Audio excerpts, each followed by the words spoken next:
haimaanishi mbaya, ni mtu mzuri sana. Mimi nampenda tu vizuri, lakini ni mtoto wangu. Mimi ndo najua malezi ya mtoto wangu. Hivi unajua mimi mtoto wangu sitamani hata ende kalale kwa ndugu, kwa sababu ya dunia ilivyo sasa hivi. Si umenielewa? Kwa hiyo kuna vitu lazima tuwe more careful.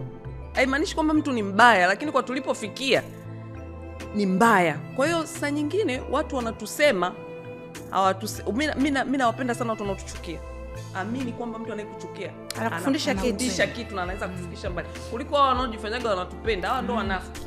Kwa hiyo mimi napenda vile sometimes wanaposema mtoto hivi inakushtua akili, unarudi na wewe unavuta una nani. Kwa hiyo hata wewe hiyo usiichukie. Paula hivi ipende, kwa sababu kuna muda unakushtua wewe mwenyewe, kuna muda unajisahau unakukaa hapa ula embo kaa hapa kwenye mstari, kwa sababu ndio ukweli. Mimi unajua kupitia wewe nilipenda ile siku ambayo ulipaniki mtoto wako alipotaka kuwekwa ICU.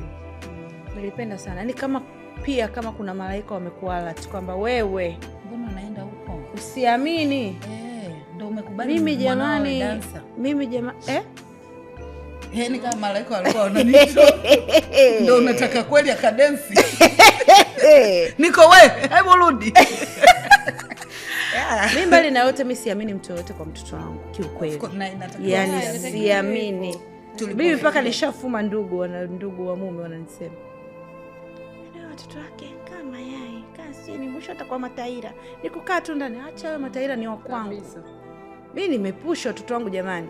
Na ujua uchungu vizuri tu. Na kumbuka tu niliitwa mgumba. Nao pia mnifundisha kulea. Nitawalea wenyewe.